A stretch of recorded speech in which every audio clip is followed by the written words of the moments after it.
Hey there! Welcome to Product Marketing Maestros, Tales from the Front Lines. I'm your host, Nitin Kartik. As Director of Product Marketing and a top product marketing voice, I have always found that real-world case studies are the true litmus test for the effectiveness of any product marketing strategy. And that is why in this show, we dive into the minds of industry titans, as well as rising stars, unpacking their expertise in action-packed episodes that showcase the power of product marketing through real-world case studies. And today, my friends, we are joined by product marketing maestro Ginevra Mambretti, otherwise known as Ginny. Ginevra is a top 100 product marketing thought leader, and she has experience in tech products across EMEA, APAC, and North America. Fluent in English, French, Spanish, and Italian, Ginny has worked in e-commerce, cybersecurity, and fintech industries in both B2C and B2B products. Ginny is also a speaker and a course instructor at the Product Marketing Alliance and teaches the PMM Black Belt course on maven.com.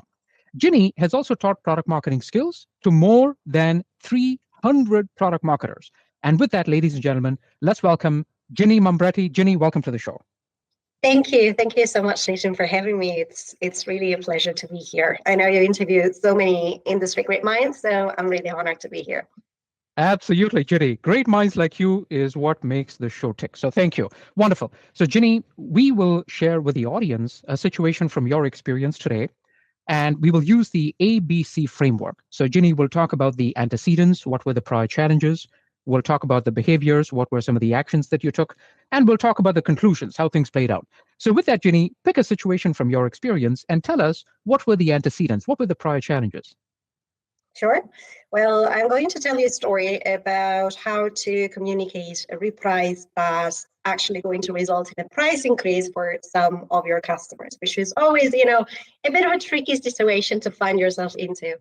Obviously, this is a real story. I'm not making this up. It's a case study from my own experience, and it dates back from my time as a senior PMM at Square, which is a fintech company which primarily deals in card readers and just facilitating payment processes. Now, as for the antecedents, so the situation itself, well, the payments industry is quite highly regulated, and I was managing the UK market at the time. And obviously, as the UK got ready to leave Europe, there were, a bit of changes that came our way. So this was a few years back. And, everyone in the payment industry was a bit on their toes. We didn't really know what to do because obviously we're going to face some increases in terms of structural costs from MasterCard, Visa, and other providers that we work with. So the situation a few years ago was, should we reprice right now? How are we going to do it? Now, during that time, a couple of our competitors decided to reprice straight away in order not to bear the rising costs that we were all going to face. And the problem was that these reprices, even if obviously they were very well motivated and this made a lot of sense because all of us were facing these structural cost increases, were met with a lot of bad press. And we found that quite a few customers from these competitors were actually coming our way to see if we were going to reprice as well, if we were going to change our fees and so on. So at the time, a few years ago, we decided to not do anything, see how it'll play out because those cost increases weren't even so, set in stone at the time because the situation was a bit fluid. So we just decided to keep the status quo and just bear these business costs for about 3 years, actually. So this resulted in Square actually losing a little bit of money for the sake of, our lifelong customers just staying with us. Now, fast forward a few years, the situation could not actively go on like it had been because these costs were just piling up. And we were also looking for a way to, align our pricing with our positioning a little bit because pricing is a bit of a controversial topic, but it's also one of the main levers that we can pull for positioning purposes. So we were just going to, improve our P&L and also do a little bit of positioning work. So we decided to reprice. The thing is that obviously we had quite a few customers at the time. We had almost 150,000 customers in the UK back in the day. And obviously, with a pool like that, someone is going to be negatively impacted by a reprice, obviously. And as a PMM, you obviously don't want to be leading a project that results in a spike in your churn rate. So what happened was that we just analyzed, mainly myself and my team as well. We analyzed what went wrong with the press releases and all that price that had been going on with the past reprices. And we realized that we really wanted to make sure that our communication was on point, and we wanted to make it crystal clear to our customers what was going to change, who was going to be impacted, and also why we were doing that. Because obviously, even if no one really likes a price increase, it's going to be a bit more palatable to your customers if they understand that this price increase is coming because there are, industry-wide facts happening, and it's not really you being super greedy for more profits. So just long story short, this took a long, let's say, gestation process in terms of how to really communicate it and how to make it as transparent as possible.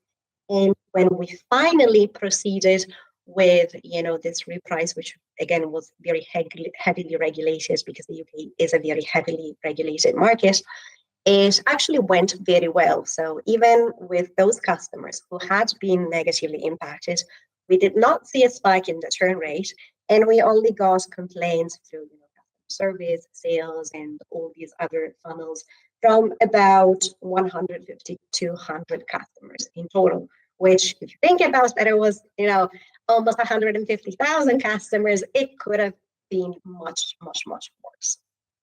Now, what we really did differently on top of really trying to be as transparent and as clear as possible is that, first of all, we were a bit lucky in not being the first ones to do so. So I would say the main takeaway is, even if it's going to be an industry-wide move, it's probably always a good just idea to wait for someone else to be the first one to fire that gun and not you, because obviously someone's going to get that price and you really don't want it to be yourself. And also, obviously, those customers are going to look for a different place where they can find a better rate. Secondly, if you decide to go this way, you also need to be very clear and intentional on the fact that if some of those customers from your competitors are coming your way, you cannot possibly just change your rates 6 months in, because that's going to result in just very, very bad customer experience for those new ones that you just acquired. And the third thing that we did that I think really worked well was that obviously we had an idea of the profiles of the customers that would have been negatively impacted. And many of them were on the, let's say, smaller side of our scale. So they would not necessarily meet the criteria for custom pricing. But in a situation in which we knew that there wasn't really another place for them to go in the industry because everyone had been raising their prices and we didn't want to lose them, we decided to just ignore that, let's say, minimum rate for custom pricing, and only for these customers that would see a negative impact, just accompany them through the sales funnel to see if we could find another type, let's say, of rate that could maybe be a bit less impactful and a bit more palatable to them. So I would say there isn't really a magic formula in this, but it's just a combination of choosing the good timing and being very clear, very upfront with customers. And even if it's bad news to them, still trying to give them a way to, still get out of this situation with something that's good for them. Wow. Absolutely fabulous story, Ginny. Thank you for laying that out and telling us exactly how it played out. I think the audience can learn a lot of great lessons from this. So wonderful. So thank you, Ginny.